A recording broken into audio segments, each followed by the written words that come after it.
Good morning students. पिछले 2 video lectures में हम खगोलीय अपवर्ती दूरदर्शी को कंप्लीट कर चुके हैं।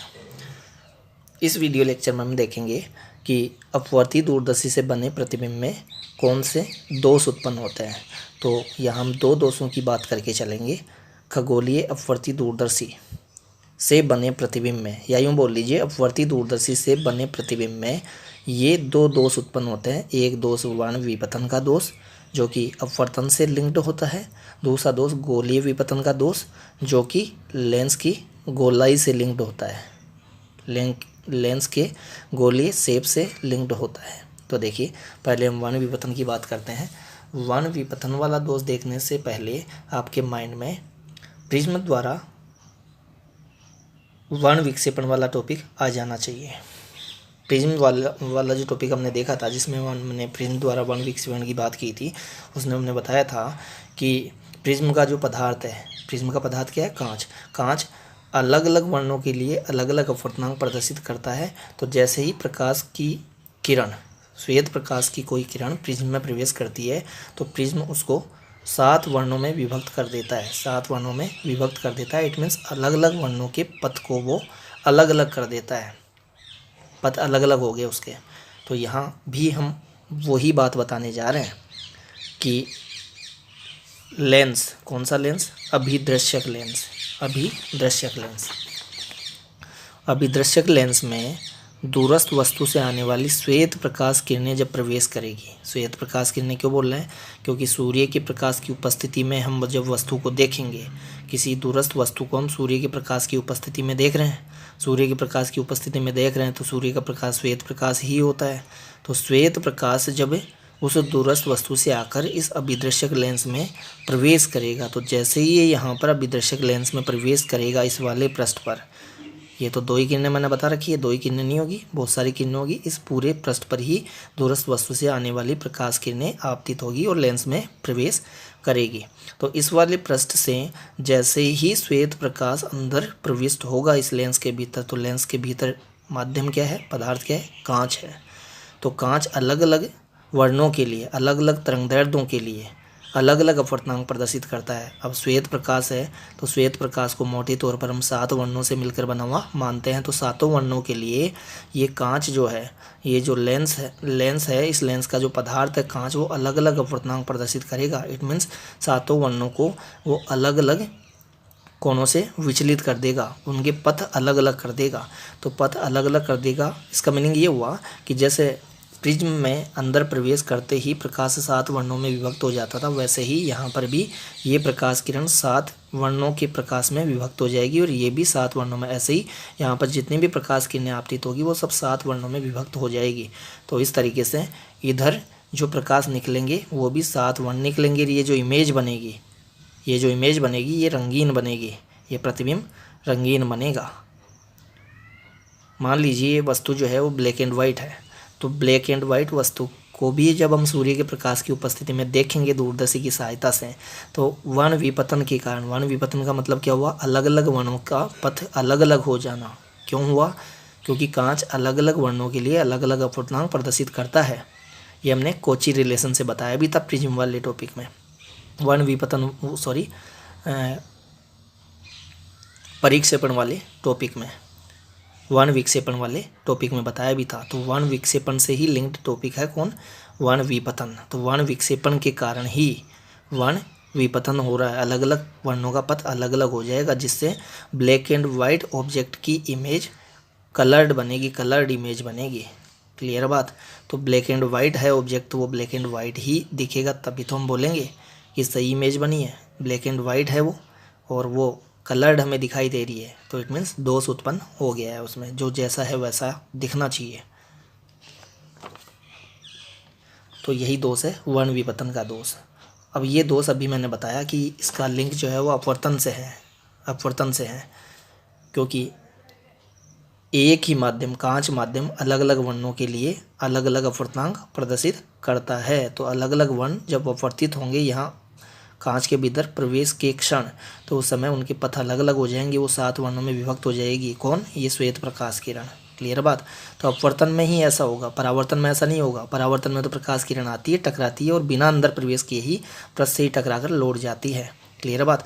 परावर्तन में प्रकाश किरण अंदर प्रवेश नहीं करती, दूसरे माध्यम में आती है, पृष्ठ पर टकराती है और टकरा कर वापस रिटर्न हो जाती है। इसीलिए परावर्तन से बने प्रतिबिंब में वर्णविपतन वाला दोष नहीं पाया जाता है। इसीलिए अभी नेक्स्ट वीडियो लेक्चर में हम परावर्ती दूरदर्शी की बात करेंगे, तो उस दूरदर्शी से बने प्रतिबिंब में वर्णविपतन वाला दोष हम नहीं बता के चलते हैं, जबकि अपवर्ती दूरदर्शी में जो अपवर्तन से जो प्रतिबिंब बनता है उसमें ये वर्णविपतन का दोष पाया जाता है। देखिए हमने यहाँ बताया भी है। परावर्तन से बने प्रतिबिंब, यहाँ से देखिए ये अपवर्तन से संबंध दोष है। अपवर्तन से बने प्रतिबिंब में ये दोष उत्पन्न होता है, परावर्तन से बने प्रतिबिंब में नहीं। परावर्तन से बने प्रतिबिंब में क्यों नहीं उत्पन्न नहीं होता, अभी मैंने बता दिया है, क्योंकि परावर्तन में वो दूसरे माध्यम में प्रवेश नहीं करती है, और जब श्वेत प्रकाश किरण दूसरे माध्यम में प्रवेश करेगी तब वो दूसरा माध्यम अलग अलग वर्णों के लिए अलग अलग अपवर्तनांक प्रदर्शित कर उन अलग अलग वर्णों के पथ को अलग अलग कर देगा। इट मीन्स श्वेत प्रकाश को 7 वर्णों में विभक्त कर देगा। तो ये अपवर्तन में होगा, न कि परावर्तन में। इसीलिए परावर्ती दूरदर्शी से बने प्रतिबिंब में ये दोष नहीं पाया जाता, जबकि अपवर्ती दूरदर्शी से बने प्रतिबिंब में ये दोष पाया जाता है। क्लियर बात।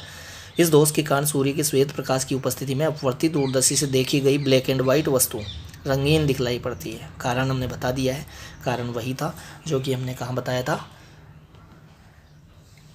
वर्ण विक्षेपण वाला, परिक्षेपण वाला जो टॉपिक पढ़ा था। प्रिज्म में श्वेत प्रकाश के 7 वर्णों में जो टूटने की बात थी वही बात यहाँ पर है।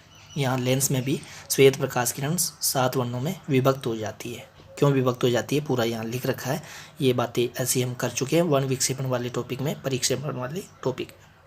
अपवर्ती दूरदर्शी में प्रतिबिंब निर्माण अपवर्तन से होता है। वस्तु से आने वाले श्वेत प्रकाश के 7 वर्णों को वर्ण विक्षेपण के कारण लेंस का पदार्थ कांच अलग अलग दिशाओं में विचलित कर उन्हें पृथक कर देता है। अलग अलग वर्णों को क्या कर दिया, पृथक कर दिया।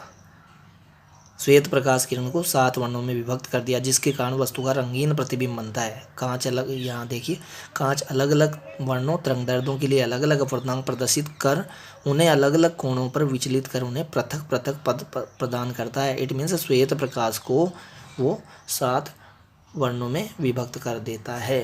तो इसी के कारण दोष उत्पन्न होता है, कौन सा, वर्ण विपतन का। और इस दोष में क्या होता है, इस दोष में ब्लैक एंड वाइट ऑब्जेक्ट जो है उसकी कलर्ड इमेज हमें दिखलाई पड़ती है। सेकंड दोष हम बता के चल रहे हैं, गोलीय विपतन का दोष। अब ये गोलीय विपतन का जो दोष है वो लेंस से बने प्रतिबिंब में भी होता है और गोलीय दर्पण से बने प्रतिबिंब में भी होता है। गोलीय दर्पण से बना प्रतिबिंब हम बताएंगे किसमें, परावर्ती दूरदर्शी में। तो ये दोष हम परावर्ती दूरदर्शी में भी बताएंगे, कौन सा, गोलीय विपतन का दोष। और अपवर्ती दूरदर्शी में तो बता के चल ही रहे हैं। तो देखिए लेंस एवं गोलीय दर्पण अपनी गोलीय आकृति के कारण अपने परावर्तित प्रकाश पुंज की सीमांत किरणों एवं उपाक्षीय किरणों को एक फोकस बिंदु पर फोकसित नहीं करते। देखिए मतलब समझिए इसका, ये कोई श्वेत प्रकाश पुंज, श्वेत मत बोलिए क्योंकि कलर वाली बात तो हमने यहाँ कर ली है, यहाँ तो आप यूँ बोल लीजिए ये कोई समांतर प्रकाश पुंज, ये कोई समांतर प्रकाश पुंज आकर इस उत्तल लेंस के इस पृष्ठ पर आपतित हुआ है। अब ये गोलीय पृष्ठ है और इस पृष्ठ की वक्रता आप देख सकते हैं। आप यहाँ देखिए इसकी मुख्य अक्ष ये ले लेते हैं। मुख्य अक्ष के पास जो किरणें आकर आपतित होती है, मुख्य अक्ष के आसपास जो किरणें आकर आपतित होती है उसको हम उपाक्षीय किरणें बोलते हैं, पैरेक्सियल रेज बोलते हैं। और मुख्य अक्ष से काफ़ी दूर लेंस के किनारों के आसपास जो किरणें आकर आपतित होगी, किनारों के आसपास जो किरणें आकर आपतित होगी उनको बोलते हैं मार्जिनल रेज, सीमांत किरणें। तो सीमांत किरणों के लिए इट मीन्स वो किरणें जो कि लेंस के किनारों के आसपास आकर आपतित हो रही है, उन किरणों के लिए इस लेंस की फोकस दूरी होती है कम। और जो किरणें इसकी मुख्य अक्ष के आसपास आकर आपतित होती है, इट मीन्स उपाक्षीय किरणें, उनके लिए इसकी फोकस दूरी होती है ज़्यादा। इसीलिए देखिए ये जो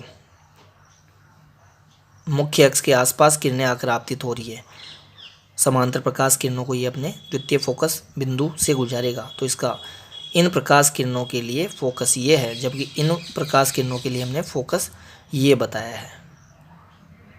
क्लियर बात। अगर सभी प्रकाश किरणों के लिए फोकस एक ही होता तो फिर ये सारी समांतर प्रकाश किरणें इस लेंस के द्वितीय फोकस से पास होती। अगर एक ही होता तो एक ही बिंदु से पास होती, लेकिन कई बिंदुओं से पास होती है। यहाँ तो हमने दो बिंदु बताए हैं, इनके बीच में ऐसे बहुत सारे बिंदु होंगे तो हर बिंदु से ही पास होगी।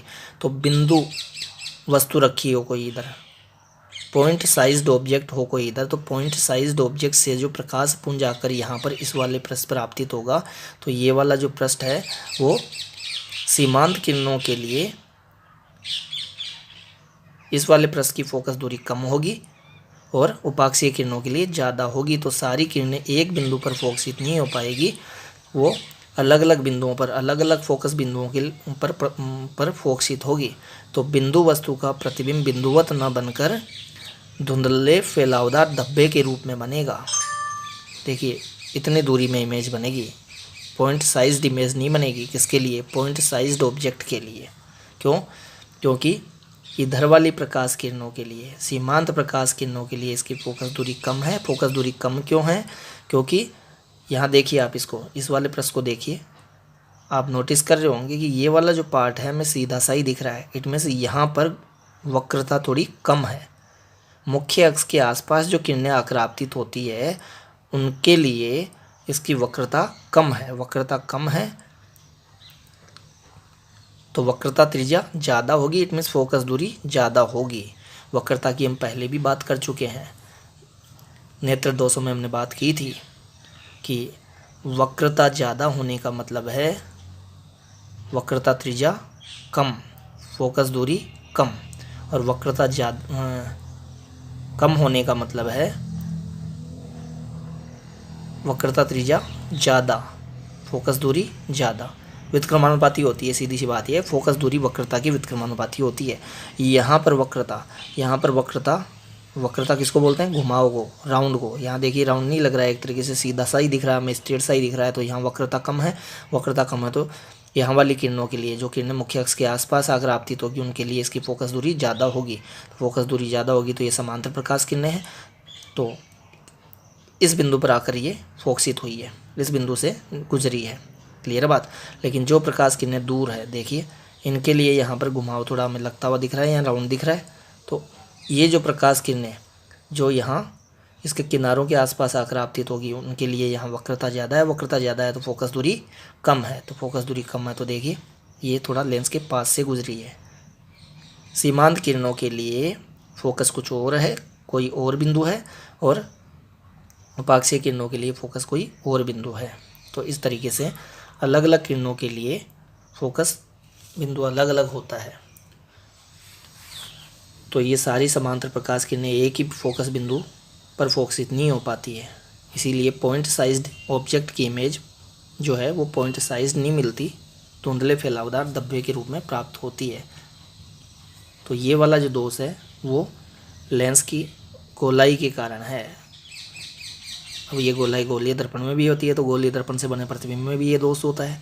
परावर्ती दूरदर्शी में हम बता के चलेंगे कि अभिदृश्य के रूप में वहाँ हम अवतल दर्पण यूज में लेते हैं, तो अवतल दर्पण से बने प्रतिबिंब में भी हम ये दोष बता के चलेंगे। तो ये दोष यहाँ भी है और ये दोष परावर्ती दूरदर्शी में भी हम बताएंगे। लेकिन परावर्ती दूरदर्शी में तो इसको दूर कर लिया जाएगा। कैसे दूर कर लिया जाएगा? अगर अवतल दर्पण की जगह पर परवलयाकार दर्पण यूज में ले लें तो ये दोष दूर हो जाएगा, क्योंकि परवलयाकार दर्पण से बने प्रतिबिंब में ये दोष नहीं होता है, क्योंकि इसका लिंक किससे था? गोलीय आकृति से था। तो परवलयाकार दर्पण में आकृति गोलीय नहीं होती। लेंसों एवं गोलीय दर्पण से बने प्रतिबिंब में दोष पाया जाता है, परवलयाकार दर्पण में नहीं होता है। तो ये बात हम करेंगे भी परावर्ती दूरदर्शी में नेक्स्ट वीडियो लेक्चर में, कि अगर हम परावर्ती दूरदर्शी में अभिदृश्यक के रूप में अवतल दर्पण के स्थान पर परवलयाकार दर्पण यूज में लेवें तो फिर परावर्ती दूरदर्शी से बने प्रतिबिंब में गोलीय विपतन का दोष नहीं पाया जाता है। और वर्ण विपतन का दोष तो वैसे भी नहीं होता है उसमें, क्योंकि उसमें तो प्रतिबिंब परावर्तन से बनता हुआ हम बताएंगे और इसका लिंक अपवर्तन से है। परावर्ती दूरदर्शी में हम परावर्तन की बात करेंगे, अपवर्तन की बात नहीं करेंगे। तो ये तो अपवर्तन से लिंक्ड है, इसका तो ये तो अपवर्तन के कारण उत्पन्न होता है, परावर्तन के कारण उत्पन्न नहीं होता है। तो परावर्ती दूरदर्शी में ये दोष तो होगा ही नहीं प्रतिबिंब में। और ये दोष भी दूर हो जाएगा यदि हम अभिदर्शक के रूप में अवतल दर्पण की जगह परवलयाकार दर्पण यूज में ले लें। यह अभिदर्शक के रूप में मैं क्यों बोल रहा हूँ, क्योंकि अपवर्ती दूरदर्शी में अभिदर्शक के रूप में हम उत्तल लेंस लेते हैं, जबकि परावर्ती दूरदर्शी में हम अभिदर्शक के रूप में अवतल दर्पण या परवलयाकार दर्पण लेते हैं।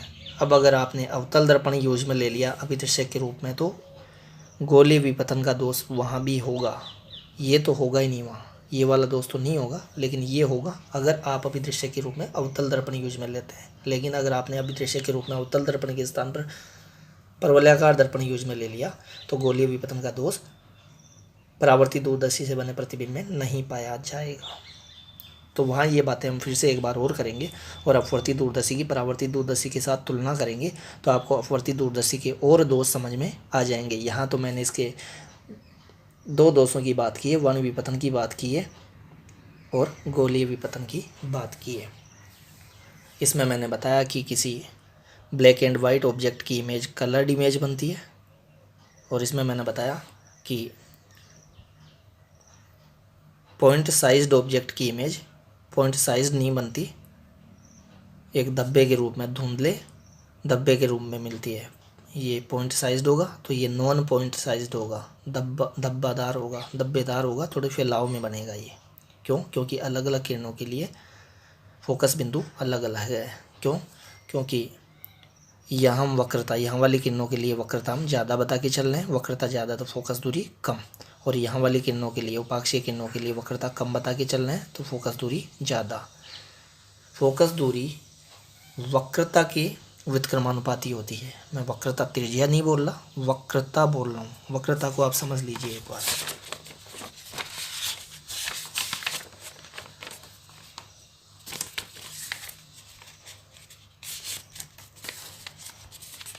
देखिए इस डायग्राम में, देखिए वक्रता को समझिए एक बार। टॉपिक तो ये हमारा कंप्लीट हो गया है, दोष कंप्लीट हो गया। देखिए ये वाला कोई पृष्ठ है और एक पृष्ठ ये है। अब ये वाला जो पृष्ठ है इसमें वक्रता ज़्यादा है, घुमाव ज़्यादा है, राउंड शार्प है। क्लियर बात? तो इसके लिए अगर मैं गोला कंप्लीट करता हूँ, इसको भी मैं लेंस बना लेता हूँ एक बार, और इसका गोला बनाएंगे हम, इमेजनरी स्पेयर बनाएंगे तो ये होगा। इसके लिए इमेजनरी स्पेयर बनाएंगे तो इस तरीके से और बड़ा होगा। यहाँ मेरे पास पेज छोटा है इसलिए यहाँ तक बना देता हूँ। ये लेंस है, तो आप देख सकते हैं किसके लिए फोकस दूरी ज़्यादा होगी। इसके लिए ये पृष्ठीय बिंदु पोल बोल सकते हैं, इसके लिए पोल ये हो गया। पोल से इस गोले के सेंटर तक की जो डिस्टेंस है उसको हम वक्रता त्रिज्या आर बोलते हैं, और वक्रता त्रिज्या आर की आधी दूरी को हम बताते हैं फोकस दूरी एफ के बराबर। इसमें यहाँ तक बता के चलेंगे कैपिटल आर जो है। तो देखिए वक्रता ज़्यादा है, घुमाव यहाँ ज़्यादा है, तो गोला छोटा बना है। गोला छोटा बना है तो वक्रता त्रिज्या कम है, वक्रता त्रिज्या कम है तो फोकस दूरी भी कम होगी। वक्रता ज़्यादा है, वक्रता त्रिज्या कम है, वक्रता यहाँ कम है, घुमाव यहाँ कम है, घुमाव कम है तो गोला बड़ा बनेगा, वक्रता त्रिज्या ज़्यादा होगी। इट मीन्स वक्रता कम तो वक्रता त्रिज्या ज़्यादा, और त्रिज्या ज़्यादा तो फोकस दूरी भी ज़्यादा, क्योंकि हमने गोलीय दर्पणों में एक फॉर्मूला देखा था F = R/2।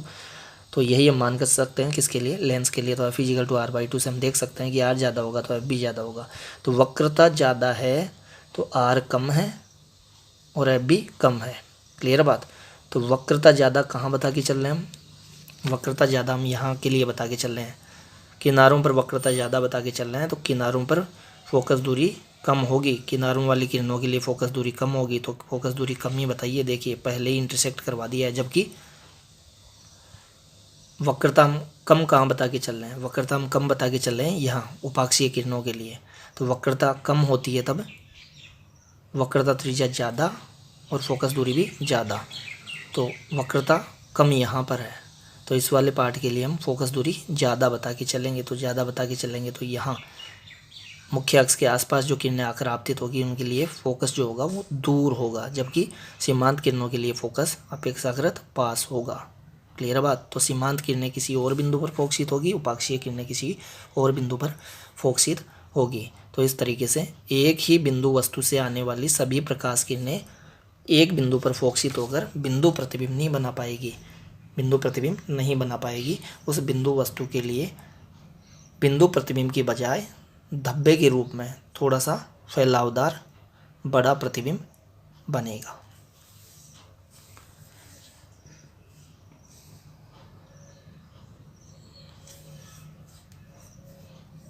तो ये हमारा टॉपिक कंप्लीट होता है।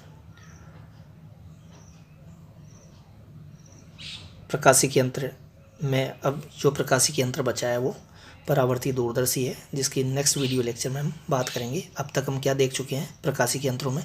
प्रकाशिकी यंत्रों में हम सरल सूक्ष्मदर्शी देख चुके हैं, संयुक्त सूक्ष्मदर्शी देख चुके हैं, दूरदर्शी देख चुके हैं। दूरदर्शी में कौन सी दूरदर्शी देखी है हमने? दूरदर्शी में हमने खगोलीय अपवर्ती दूरदर्शी देखी है। अब नेक्स्ट वीडियो लेक्चर में हम नेक्स्ट वीडियो लेक्चर में हम परावर्ती दूरदर्शी की बात करेंगे, और नेक्स्ट वीडियो लेक्चर में फिर हम अपवर्ती व परावर्ती दूरदर्शी को कंपेयर भी करेंगे। तो इसके अपवर्ती दूरदर्शी के जो और दोष है और जो कुछ कमियां हैं वो आपको वहाँ कंपैरिजन से और पता चल जाएगी। क्लियर है? Thank you.